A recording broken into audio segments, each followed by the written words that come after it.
Welcome to the Say It Out Loud podcast. I'm your host, Vasavi Kumar. If you're eager to gain clarity, speak with unwavering confidence, and liberate those inner voices, you're in the perfect spot. My mission here is to empower you to break free, find fulfillment, and ignite your passion. You ready? It's time to say it out loud. I've put together a guide of my top 10 tested and proven to work practical strategies and habits to help bright women like you say no, set your boundaries right, live confidently, and build healthy relationships, starting with the relationship you have with yourself. This is a self-paced guide, and I can't wait for you to dig into it so you can start becoming your most confident self, because she's in there waiting for you. Head to the link in my show notes or go to vasavikumar.com/guide and grab it today.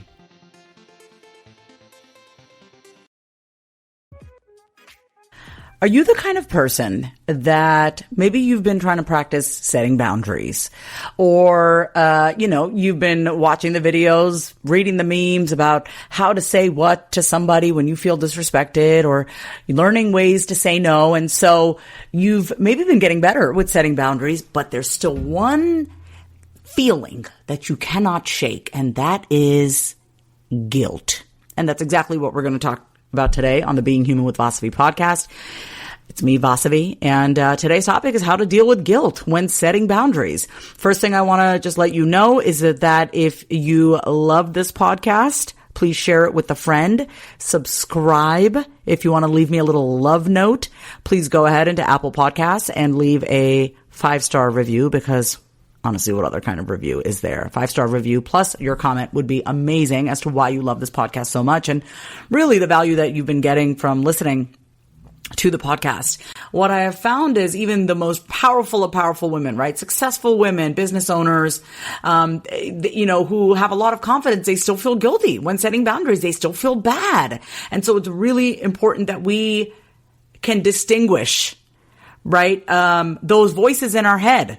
Right? The voices in our head will convince us that we have to feel guilt, when in actuality, all we're doing is taking care of ourselves. So now on to our topic of the day, which is how to deal with guilt when setting boundaries. So why do we feel guilty when we take care of ourselves? Why do we feel guilty or feel bad for the other person if we say no? So first thing you got to know that setting healthy boundaries is gonna hurt at first, because number one, we're taught to people please from a very young age, right? We're taught, oh, don't be mean. Oh, okay, we should just say yes, even though we really want to say no. I mean, I grew up with my mom who didn't want to do a lot of stuff, but she did it as her duty, right? And I often found her very resentful, and I don't blame her, right? So she did a lot of things out of obligation rather than, really listening to her truth and what it is that she wanted. So we're taught to people please, especially as women, right? We're taught to people please. We're trying to make everyone happy around us at the expense of our own mental and emotional health. And then we end up hating ourselves, right? Number two, we're scolded if we say no. I remember when I was a kid and my parents would ask me to do something and I'd say no, or I'd say, why? Tell me why, right? Like, I want to know why. If I'm going to listen to you, give me the reason why. That's just the kind of kid that I was. So I'd get in trouble for saying no, or I'd get in trouble for questioning things. So we're conditioned from a young age, like, oh, we're going to get in trouble if we don't do what you want, right? Number three, we've also experienced having love withheld from us, or being given the silent treatment as a form of punishment when we don't want to do something that someone else asks of us, right? Like maybe your friend, or hopefully you don't have friends like this, or family members, give you the look of death if you say no, or if you question something, or you just like, no, I don't want to do that. And so from a young age, we are taught to just say yes. Say yes. Don't make a big deal. Don't rock the boat. Be nice.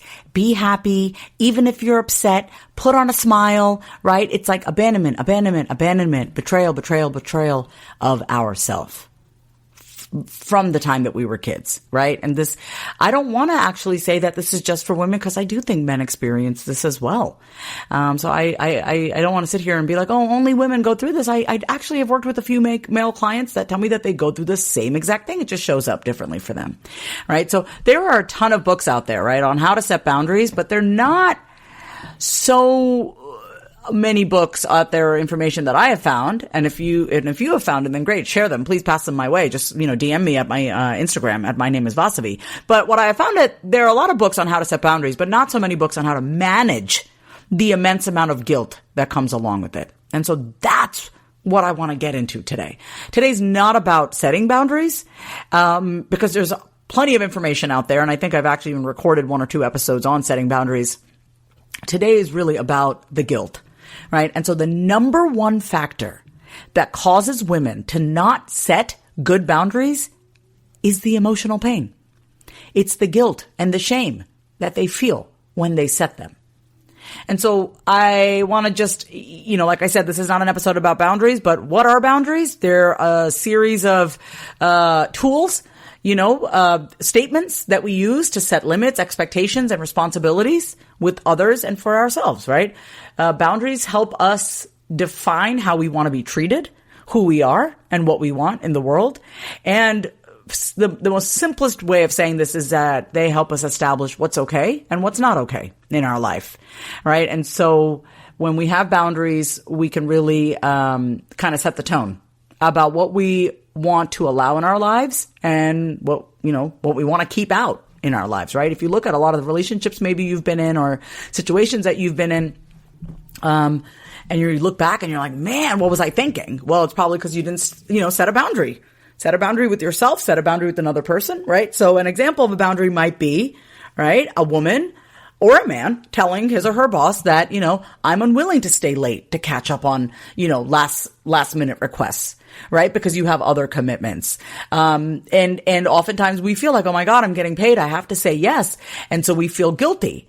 So we end up staying, we end up burning out, we end up feeling resentful, we end up hating our jobs, right? But imagine if you actually just said, you know what, I have another commitment, I can try to do this tomorrow, right? Or just speak whatever is the truth for you instead of being like, oh, okay, I'll suck it up and I'll do it, right? Another example of a boundary might be, if you're in a relationship, to ask your partner hey, I miss you. I'd love to spend a little bit more time with you. Right. And maybe asking your partner, you're spending a lot of time with your friends on most evenings. And I would love for us to spending more time together rather than cursing him or her out in your head and making up stories and creating chaos and just being upfront about what it is that you want. But then we feel bad, right? We feel bad oh, I shouldn't say this. I shouldn't say that. Therein comes in the guilt, right? So we don't really speak up for what we want and set that standard for ourselves because of the emotional pain that follows, which is, I don't want to be too much. I don't want to ask for too much. My standards are too high. I'm too picky. That's all bullshit. And that's what keeps you upset. And that's what keeps you resentful towards other people and yourself because you feel bad, right? When all you're doing is simply taking care of yourself and you're facing that conflict head on, right? Or you're setting those healthy limits.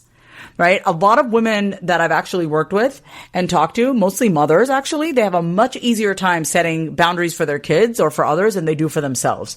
Right? It's a lot easier for a mom to set a boundary for her kid and to stand up for her children than it is for herself. And that makes complete sense, right? Because it's easier to do something for somebody else oftentimes than it is to do for ourselves, because when we do it for ourselves, that's where the guilt comes in. That's where oh, I'm not good enough. I don't deserve this come in. But we do it for other people. So it's really just a matter of taking what you are already doing. You have strengths. And I really want to highlight focusing on your strengths and what you do really well. Because if you can stand up for somebody else, you can set a boundary for somebody else and understand and acknowledge for somebody else, you can do it for yourself. So let's get into these 2 types of guilt, okay? So earned guilt and unearned guilt. Earned guilt is what we feel when we have taken an action that violates our rational moral standards, okay? So, for example, if you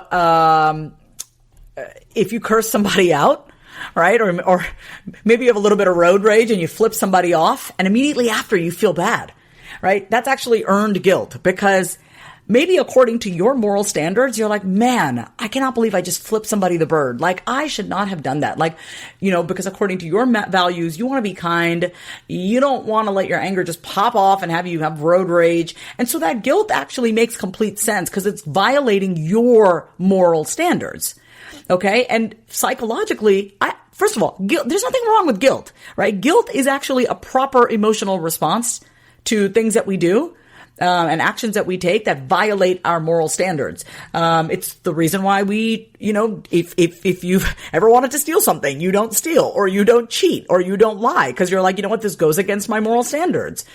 There is nothing wrong with that guilt. There's absolutely nothing wrong with that, right? When you you realize you're unkind to someone, or you say something that you're just not proud of, in this sense, having that guilt is actually positive, because it tells us when we have taken an action that goes against our value system, and it gives us a chance to do something about it, right? So this distinction is so important and crucial that you understand this for when, the next time you set boundaries and you feel guilty, asking yourself, is this earned guilt or is this unearned guilt, right? So you got to know the difference between the two, earned and unearned. Just because you feel guilty does not mean you've earned that guilt, right? I'm going to say that again. Just because you feel guilty does not mean you have earned that guilt. Okay? Now, the guilt that you feel when setting boundaries is called unearned guilt. So let's walk through this process, right? When you set a healthy boundary, at first, you probably feel good. You're like, yes, I've stood up for myself. I've spoken up for myself. And then almost immediately after, you experience self-doubt and you experience guilt. This is unearned guilt. So I want you to first know that this is very common, right? It's part of the process of setting healthy, helpful boundaries. And I want you to also know that these feelings of guilt, self-doubt, maybe even shame, are not the truth. And they are the result of an ingrained, conditioned self-punishment impulse that you must acknowledge, right? From a young age, we are taught that it is wrong to speak up for ourselves, that we should just suck it up, that we should just look the other way, that we should just not say something, right? We should just keep quiet. And you have learned that from watching your parents, society, movies, all the things, right? We learn it from a very young age. And that's why, I reference childhood because everything that we do stems from somewhere. And you got to understand the root cause. You have to understand, why am I like this? Right? Because there's nothing wrong with you, but you can feel like as an adult, you logically know that oh, I shouldn't be feeling guilty when I set boundaries. But you're like, where did I learn this? Look no further than your parents. Look no further than your caregivers, right? And I'm not saying, once again, on this show, on this podcast, I am not about bashing our parents or our caregivers. It's about understanding where we learn it from. You've learned it. You can also unlearn it. Okay. I want to give you an example of unearned guilt, and maybe some of you dog lovers or, pet parents out there can understand. Last month, a month and a half, a few months ago, I went to Colorado. Okay. And I had a great time, and I left my dog, Lainey, my golden retriever, with, a wonderful dog sitter. I didn't want to board my dog up. I don't like putting her in kennels because I never know what the other dogs have and if she's going to come back with fleas or who knows what. But I found a woman on Rover, which is an app for dog boarding and dog sitting and all that stuff. And I wanted Lainey to have a good home, and I wanted her to be able to just be with other humans and not be in a cage.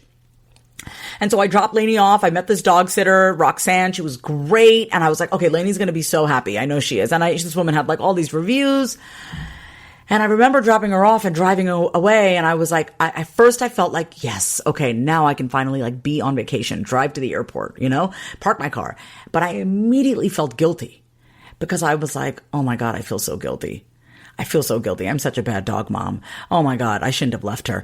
All these feelings. And then I immediately said to myself, wait, what is this? What is this dog mom guilt about? And I know so many mothers who have actual human children feel this way too. And then I remember thinking, how many times growing up I heard my mother, she's a retired cardiologist now, but how guilty she used to feel leaving us. And I just remember, even when she wanted to do something good for herself, I remember her feeling guilty. She would go do the thing that was good for her, which is maybe take a road trip or go to a music class or, because she loves Indian music. But I just remember I never really experienced my mother doing good stuff for herself, healthy stuff for herself without the guilt. I saw my mom take care of herself to an extent, okay? But I never saw her doing it like she was happy to do it for herself. There was always a level of guilt. So I think I just kind of always saw that growing up, like, oh man, if you're going to do something kind for yourself, you should feel bad about it, right? But that's why it's important to understand where it comes from. And I shook that feeling off. I'm like, okay, I know where this is coming from. Like, I'm not going to sit here and beat myself up. And you know what? Once I got on the plane and I was in Colorado, Roxanne was sending me photos of Lainey and it was great. Like, I let go of the guilt. But you got to understand where it comes from. You have to. And you have to rationally be able to look at it and be like, oh my God, this is unearned guilt. Hey there, this is Vasavi, and my membership community, Mind Your Own Business, is the official sponsor of the Being Human with Vasavi podcast. Have you been looking for a community of people who get you, who think like you, and who are determined to becoming the person they were born to be? I'm talking no fluff, direct, real, and a raw community of people who are open-minded and willing to be honest with themselves and be the ultimate creators of their own life. Then I'm inviting you to join my subscription-based membership community, Mind Your Own Business, a community of people who you can turn to seek insight from, and give back to. And I'll be there by your side, leading bi-weekly, monthly membership calls that'll get you inspired, motivated, and on fire to go after anything you want. Join today by heading over to vasavikumar.com.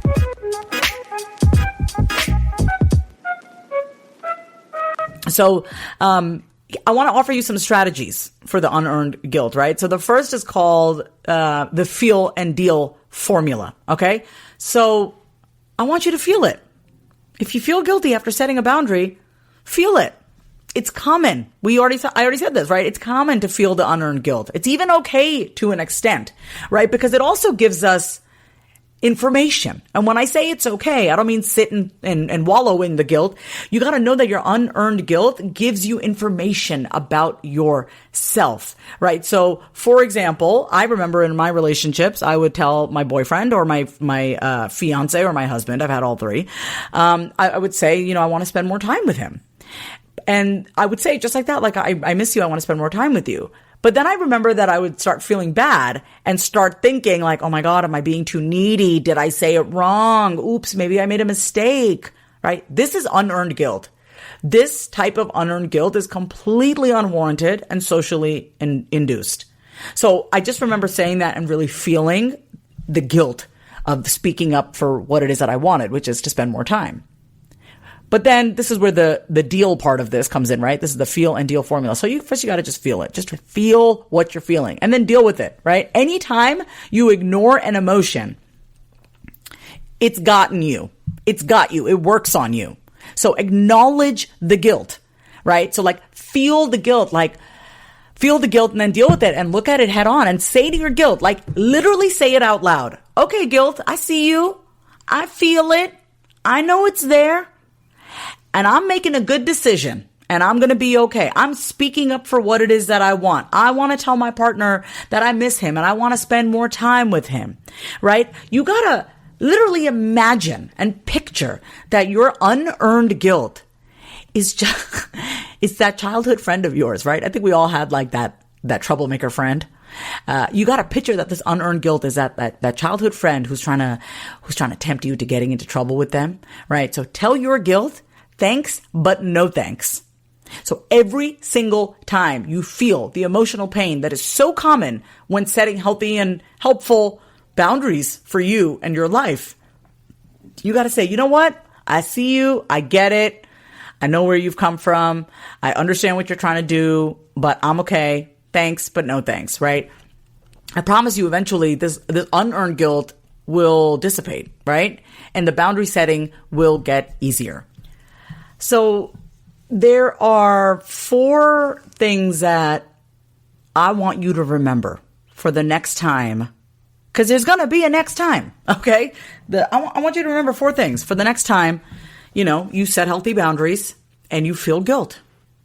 So you can distinguish between, okay, earned guilt, which is you violating your own moral standards, which is completely okay because it will help you become a better person, a more aligned person, a kinder person, a more values-driven person, and unearned guilt, which is just all the shit that you've been taught since you were a kid, right? Rule number 1, you are only responsible for your own actions. You are not responsible for the actions of others. You are not responsible for the actions of your friends, family, or strangers. You literally do not have control over what other people decide to do. Like if, for example, if your friend gets fired from a job and you get a promotion, why do you feel guilty? Or if your friend is single and currently hating her single life, but you've just gotten into a new relationship, don't feel guilty about that. Like your happiness is no less valid because somebody else is not happy. Remember, you make choices in your life to have the life that you want. Do not feel guilty for the life that you want or the life that you have. You are only responsible for your own actions. And when you remember that you're only responsible for your own actions, then first of all, you mind your own damn business, right? Second of all, you're not going to sit there and try to save everyone else because you realize that you are only responsible for your actions and you cannot make someone do anything. Yes, even in a relationship. Stop trying to make your partner be like you, think like you, feel like you. You can only have control over how you show up, your thoughts, your words, and your actions. Okay, so when you remember this, it's going to be a lot easier for you to distinguish between that earned and unearned guilt, right? Rule number 2. Oh my God, for all my codependents out there, I love y'all, and I get this. I get the struggle. Rule number 2, you are not responsible for making other people happy. As a matter of fact, wherever you are right now listening to this, I want you to say this with me out loud. I am not responsible for making other people happy.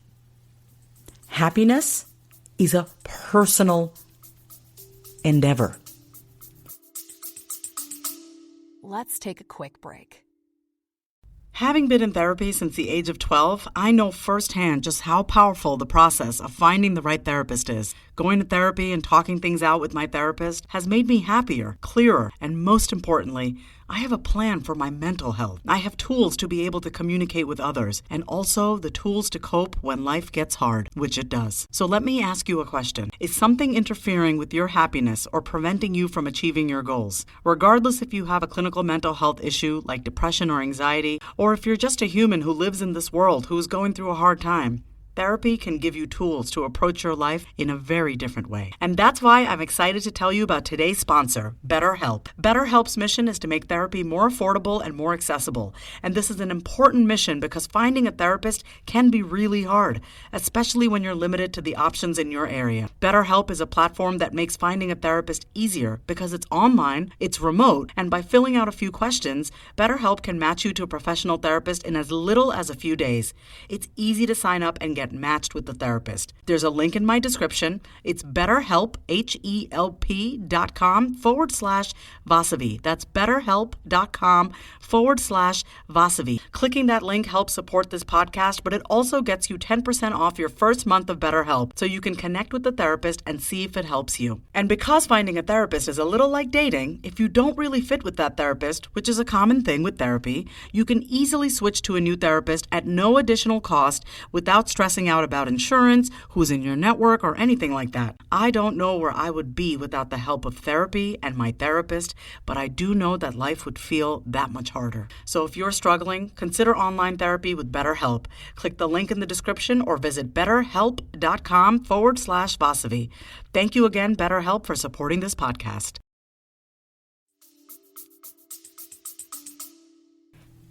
I have had people message me and they ask me, like, are you really this happy? I go, first of all, I'm not happy all the time.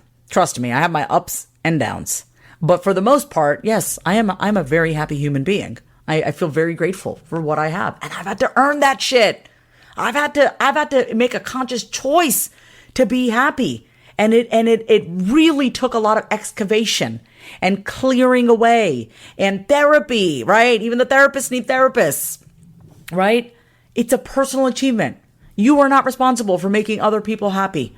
You cannot make someone else happy. And once again, this is something that we've learned from a young age, right? If you had emotionally manipulative parents who didn't know any better, right? And if you were sad or if you did something wrong and your parents did not have emotional regulation, and if you fucked up and they were like, oh, you're making me so sad. Like, no, dude, you just really don't know how to control your emotions. You cannot make anyone feel any sort of way. Okay. For those of you who have tried, ask yourself if it's ever worked. Have you ever really made somebody happy? Yeah, maybe momentarily they'll get like a little, joy boost. But at the end of the day, it's a choice to be happy because you can do something kind for someone and they can still be ungrateful, right? Many times the other person that you're trying to make whatever feeling you're trying to have them experience doesn't appreciate, or even they resent it. They even resent it, right? But people all the time feel guilty for feeling that they have failed to make their spouse, their friend, their boyfriend, their girlfriend, their parents happy. When you put this kind of responsibility on your shoulders, that it's your job to make other people happy, you are doomed to fail. And that's why you end up feeling that unearned guilt, because you've told yourself that it is your responsibility to make other people happy. And then when you don't, you feel like you have failed. But you put that responsibility on yourself, right? Maybe from a very young age, but as an adult, you get to choose differently.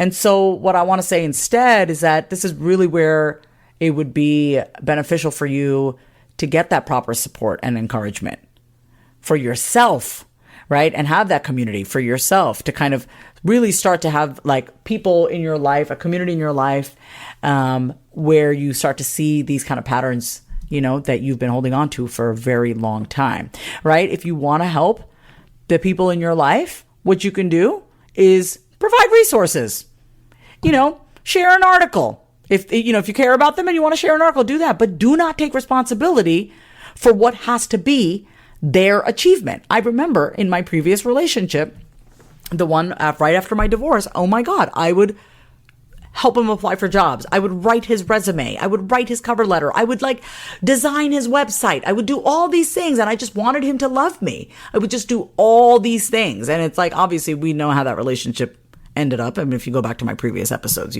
thank the freaking Lord we're not together. But yeah, I think that's a perfect example of trying to make somebody happy so that they love you, so they stay, so they never leave you, right? Rule number 2, you're not responsible for making other people happy. Say that out loud every day. I'm not responsible for making other people happy. Rule number 3, make sure that your standards for yourself are rational. Now, I am not telling you to lower your standards. That's not what I'm saying. I want you to have very high standards for yourself in terms of what you will allow and not allow in your life.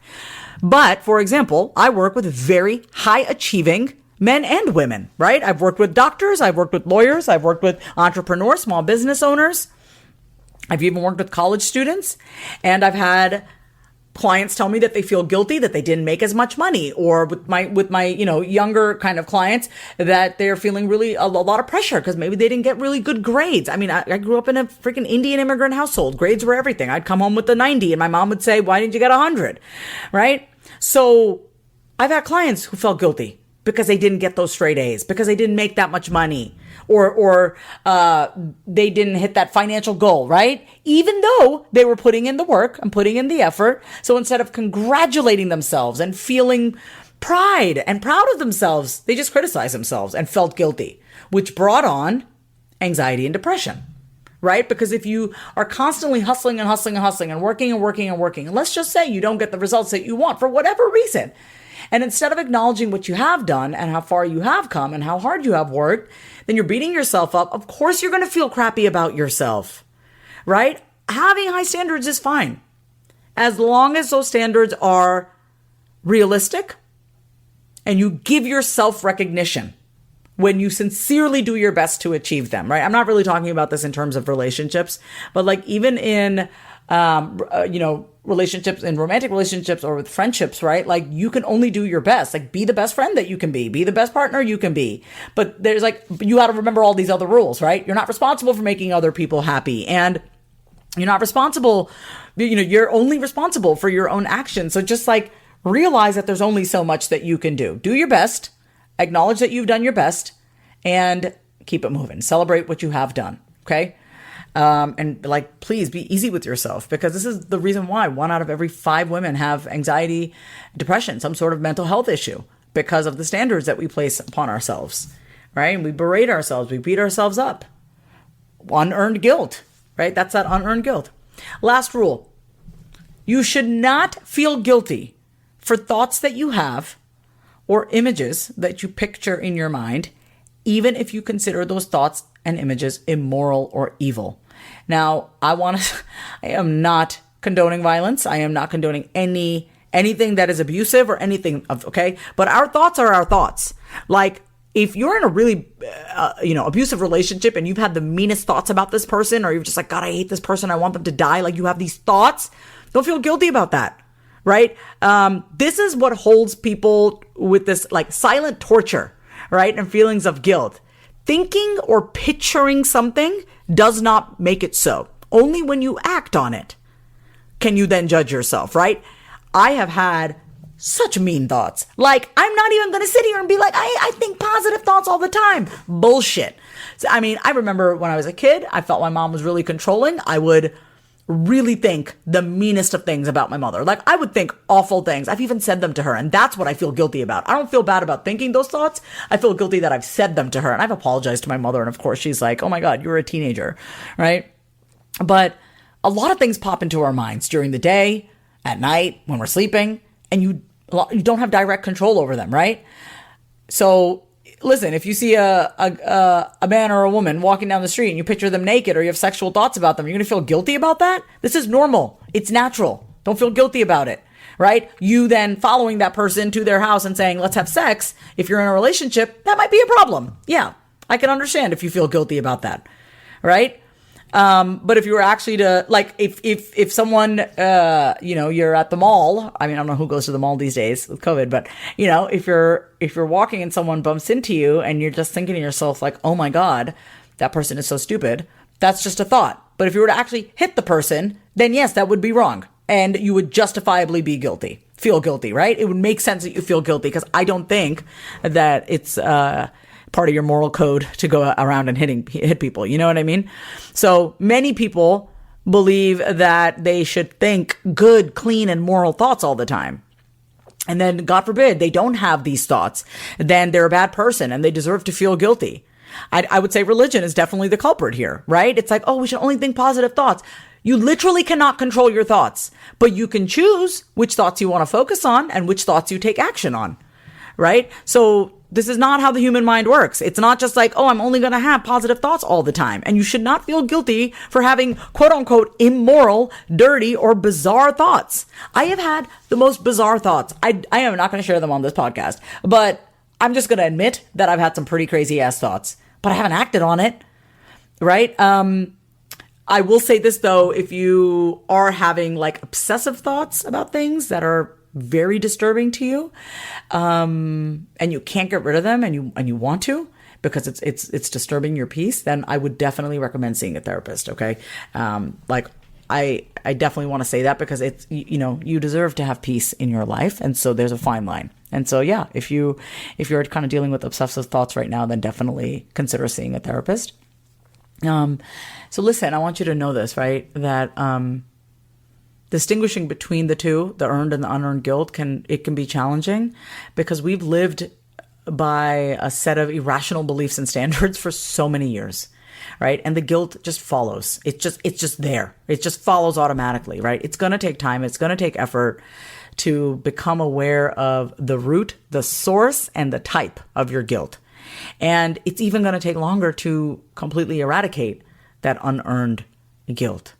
And, being a part of a community, talking to somebody out loud about this in a safe space, right? It can be a huge source of help and relief in accomplishing this. So I want to leave you with this, okay? I want you to keep setting those healthy boundaries. I want you to feel the guilt that comes with it, because like I just said, it's going to take a long time to eradicate it, but that doesn't mean that it's not impossible. It's not impossible to set boundaries and not feel guilt. You can do that. You can. And the more you do it, the more you feel it, the more you deal with it and you acknowledge it. And it's really about being consistently kind and caring to yourself and remembering those 4 rules, right? That you're not responsible for other people's actions and that you're not responsible for making other people happy. And really taking the time to still have those standards for yourself, but also congratulating yourself and celebrating yourself and really feeling proud of yourself. Okay. And then, allowing yourself to have the thoughts that you have. And, there's a big difference between thinking certain thoughts and taking action. Okay. And just know that here on the Being Human with Vasavi podcast, this is a safe space for you to show up completely as you. That's why I share so much of what I share with you, because ultimately my goal is to have you know that you are not alone. You are not alone. You are not crazy. You are not weird. There's nothing wrong with you. At the end of the day, we're all a lot more similar than I think we think, but we really are. And so if you like today's episode, please go ahead and share it with a friend, subscribe, reach out to me if you have any questions, share the episode on your social media, tag me in it. My name is Vasavi is my handle. So I love you. Thank you so much for tuning in. Keep setting those healthy boundaries. Keep standing up for yourself. Keep speaking up for yourself. Keep going after your dreams. I love you. If you love today's episode, then say it out loud. Subscribe, leave a review, and come say hi over on Instagram at My Name is Vasavi. Until next time, say it out loud.